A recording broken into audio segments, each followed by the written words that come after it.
السلام علیکم. By the وے میں یہ بتانا چاہوں گا یہ اللہ معاف کرے کوئی ایتھیسٹ نہیں ہے, مسلمان ہے, اللہ کا بندہ ہے. وہاب اس کا نام ہے, عبد الوہاب.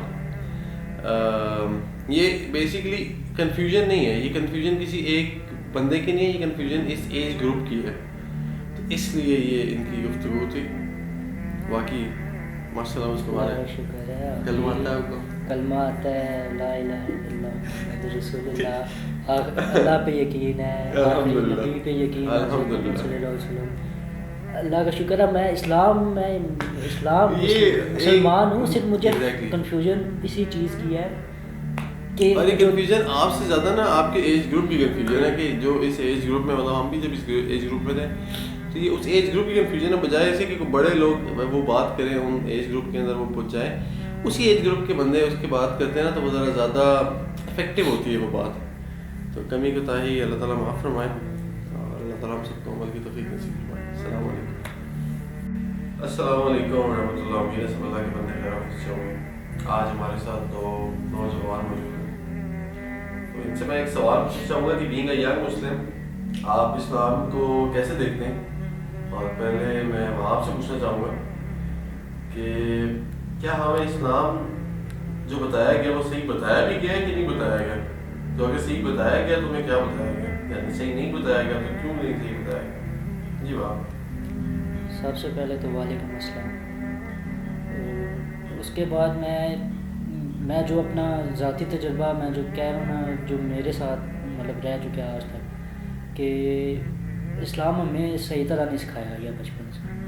ہمیں جو بچپن سے سکھایا گیا نا, میں یہ نہیں کہتا کہ ہمیں نماز پڑھنا نہیں بولا گیا, یہ نماز ہمیں پڑھنے کا بولا گیا ہے, ہمیں اچھائیاں سکھائی گئی ہیں, لیکن ان میں سے کون سی اچھائی ہے جو مطلب جو دیکھنے میں اکثر اب ہم سنتے ہیں کہ یار یہ دیکھنے میں اچھا نظر آتا ہے لیکن یہ اچھا نہیں ہے. جیسے درباروں پہ جانا, جو بچپن میں ہمیں لے کر جاتے ہوتے تھے جی کہ درباروں میں گئے, ان کو چوما, ادھر دعائیں شعائیں کی ہیں, تو اب ہمارے لیے تو وہ اسلام تھا.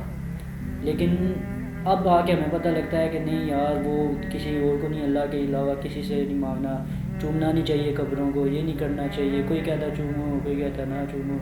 پھر نماز میں آؤ تو نماز میں طریقہ ہمیں صحیح نہیں پتا. نماز ہمیں پتہ ہے کیسے پڑھنی ہے, ہم جس طرح پڑھتے ہیں نماز وہ سب کچھ پتہ ہے, لیکن نماز کو کس طریقے سے کون سا صحیح طریقہ ہے. اتنے فرقے آج کل ہیں, آج تو اتنے فرقے ہیں کہ ہمیں سمجھ نہیں آتی کون سچا ہے کون جھوٹا ہے. تو اس لحاظ سے تو مطلب کہ نماز میں بھی مسئلہ کہ کون سی صحیح نماز, کون بندہ صحیح نماز پڑھ رہا ہے, کون ٹائم سے پڑھ رہا ہے, کون سی اذان صحیح ہے کون سی نہیں, کیونکہ اذانوں میں بھی فرق آیا ہے.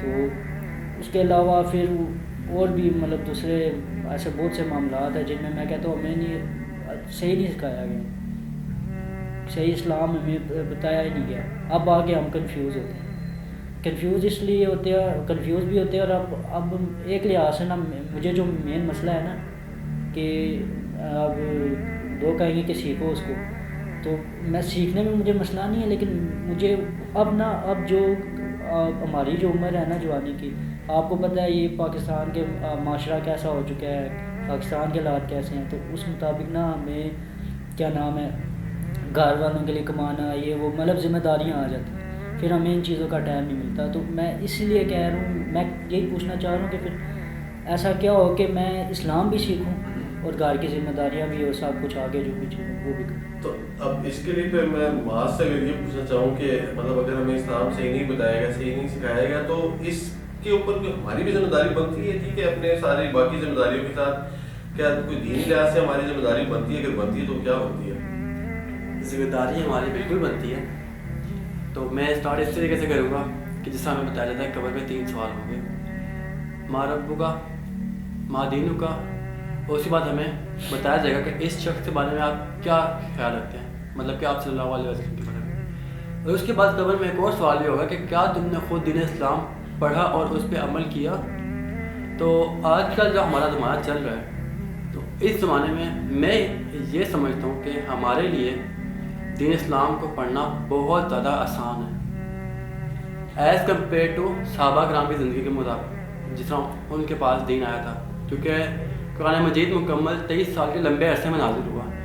تو ان کے صحابہ کرام کو جو مشکلات کا سامنا ہوتا تھا انہیں قرآن کے احکامات کے لیے ویٹ کرنا پڑتا تھا کب احکام آئے گا تو ہم کب اس کے مطابق عمل کریں گے، جبکہ آج ہماری زندگی میں قرآن مجید مکمل ہو چکا ہے۔ تو اگر ہم قرآن مجید کو مکمل پڑھ لیں، مکمل سمجھ لیں، مثال کے طور پر اگر میں کچھ مہینے لگاتا ہوں قرآن مجید کو مکمل سمجھ لیتا ہوں تو اس کے بعد آنے والی تمام زندگی میں مجھے پتہ ہوگا کہ ان کیس میں پرابلم آتی ہے تو مجھے پتہ ہوگا کہ قرآن مجید کے بارے میں کیا کہہ رہا ہے۔ اور خاص طور پہ مطلب اب موبائل ہے ہمارے پاس، ہمیں تو مطلب اب اتنی کتابیں لینے کی بھی ضرورت نہیں کہ ہم احادیث کی 8-10 کتابیں لیں، قرآن مجید کی مختلف تفسیر کتابیں لیں، مختلف لوگوں کو سنیں۔ ہمارے پاس موبائل آ چکا ہے، ہم موبائل پہ دنیا جہان کی انفارمیشن اکٹھی کر لیتے ہیں، دنیا جہان کا ہم سوشل میڈیا یوز کر لیتے ہیں، ٹائم اس پر لگا لیتے ہیں، لیکن ہم پرسنلی بھی نا قرآن مجید کی طرف اور دین کی طرف نا رجوع نہیں کرتے، ہم اس طرف اسٹڈی کرنے کی طرف جاتے ہی نہیں ہیں ہم۔ تو میرے نزدیک اس بات میں کوئی شک نہیں کہ ہمیں بچپن سے اسلام کا تعارف صحیح طریقے سے نہیں کرایا جاتا، ہمیں صرف عربی پڑھنے پہ زور دیا جاتا، عربی کو سمجھنے پہ بالکل زور نہیں دیا جاتا۔ لیکن اس کے ساتھ ساتھ ہماری خود کی بھی میرا خیال ہے ذمہ داری بنتی ہے کہ اگر ہمیں خود اس چیز کی پیاس ہو نا تو ہم خود اس کو سمجھیں، اس کی سمجھے کی طرف جائیں۔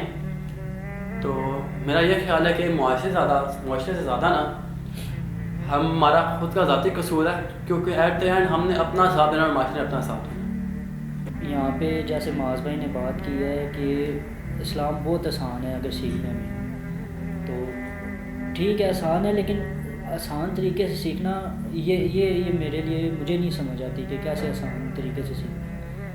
کہ جیسے یہ کہتے ہیں کہ آج کل نیٹ وغیرہ موبائل ہے آپ کے پاس تو آپ وہ نیٹ میں نکال سکتے ہیں چیزیں۔ اب میں ٹھیک ہے میں نیٹ میں سرچ کرتا ہوں، مجھے اب نیٹ میں کیا پتہ کہ کون سی بات سچی ہے کون سی جھوٹی ہے، کیونکہ وہ انسان نے لکھی ہے، انسان نے اپلوڈ کی ہے۔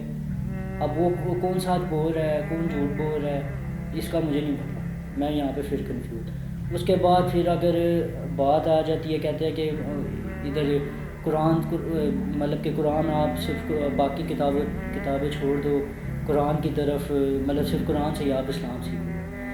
تو قرآن سے اب میں نے پچھلے عرصے میں جیسے میں نے سنا تھا، اب ٹھیک ہے یہ بات دماغ سے باہر جاتی ہے، بہت غصہ چڑھتا ہے اس بات پر انسان کو کہ نہیں یہ سمجھ نہیں آتی کہ یہ کیوں بات کی گئی ہے۔ کہ بہت سے مولویوں سے ہم نے سنا ہے کہ وہ کہتے ہیں جی کہ اگر آپ صرف قرآن سے ہی اسلام سیکھو گے نا تو آپ گمراہ ہو جاؤ گے، حالانکہ وہ اللہ پاک کی دی آخری کتاب ہے، اس پہ کوئی ایسی کوئی گمراہی والی بات نہیں ہے، لیکن وہ کیا نام ہے ہم قرآن سے سیکھیں۔ پھر وہ مولوی کہتے ہیں قرآن بھی سیکھو، پھر کچھ کہتے ہیں کہ قرآن بھی سیکھو ساتھ کتابیں بھی پڑھو۔ اب کتابوں میں شیعوں کی الگ کتاب ہے، سنیوں کی الگ کتاب ہے، دیوبندی اور جو ہے اہل حدیث، ان سب کی اپنی اپنی کتابیں ہیں کہ یہ ان کتابوں سے یہ چیز ظاہر ہے۔ تو اس لحاظ سے پھر مطلب میں کنفیوز ہوں۔ کنکلوڈنگ ریمارکس کیا ہوں گے آپ کی اس کے بارے میں؟ اب آپ نے آپ کی پوری بات سن لی ہے کہ کافی سارے لوگ کہتے ہیں کہ مت پڑھو، خود سے نہ پڑھو، گمراہ ہو جاؤ گے، کافی سارا ڈیٹا اتنا سارا ہے کہ ہم کنفیوژن ہیں کہ ہم کیا پڑھیں کیا نہیں، کیا کہتے ہیں؟ وہ آپ کی بات بالکل ٹھیک ہے، اس کے جگہ پورے بہت سارے لوگوں کی پرابلم ہے، اور جو ایسے مولوی ہوتے ہیں ہمیں چاہیے کہ ان کی باتوں کو زیادہ پر نہ دھیان دیں، کیونکہ وہ لوگ لٹرلی بس فرقہ واحد کو پروموٹ کر رہے ہوتے ہیں، اور وہ بس یہی چاہتے ہیں کہ کوئی بھی چھوٹا سا مسئلہ ہو اس کے لیے بھی عوام ہمارے پاس ہے، اور اس کو پھر وہ اپنے فرقے کے اکارڈنگ گائیڈ کرتے ہیں، جس کا مطلب اکثر صورتحال میں قرآن حدیث کو لینا نہیں ہوتا۔ تو میں تو یہی کہوں گا کہ سب سے پہلے آپ سچی نیت کریں اور قرآن مجید کو پڑھنا شروع کریں ترجمے کے ساتھ، اللہ تعالیٰ سے دعا کریں کہ اللہ تعالیٰ آپ کی رہنمائی فرمائے اس تمام سفر میں، اور اس کے بعد آپ قرآن مجید پڑھیں، اور جو جتنے بھی بیسک احکامات ہیں جو ہمارے پاس فرض ہے جیسے نماز، روزہ، یہ سب نا آپ ادا کریں ساتھ ساتھ۔ اس کے بعد جب آپ قرآن مجید مکمل پڑھ لیں گے ترجمے کے ساتھ تو آپ کا خود ہی دل کرے گا آپ تفسیر پڑھیں، اور جب آپ تفسیر پڑھیں گے تو آپ کا آٹومیٹکلی دھیان جائے گا احادیث کی طرف، کیونکہ احادیث جو ہوتی ہیں وہ سمپلی قرآن مجید کی ایکسپلینیشن ہوتی ہے۔ تو میرا تو یہ خیال ہے کہ سب سے پہلے قرآن مجید سے شروع کرنا چاہیے ترجمے کے ساتھ، اور انشاءاللہ اللہ تعالیٰ آپ کی پھر مدد فرمائے گا۔ بہت شکریہ بھائیوں کا، دونوں کا۔ اللہ تعالیٰ سے دعا ہے کہ اللہ تعالیٰ ہم بندوں کو حقیقی اللہ کا بندہ بننے کی توفیق نصیب فرمائے، اور قرآن مجید کو ہر سب جس تک یہ پیغام جا رہا ہے کم سے کم سادہ ترجمہ قرآن مجید کا اٹھا کے اس کو پورا ایک دفعہ لازمی پڑھنے کی توفیق نصیب فرمائے. ہاں اللہ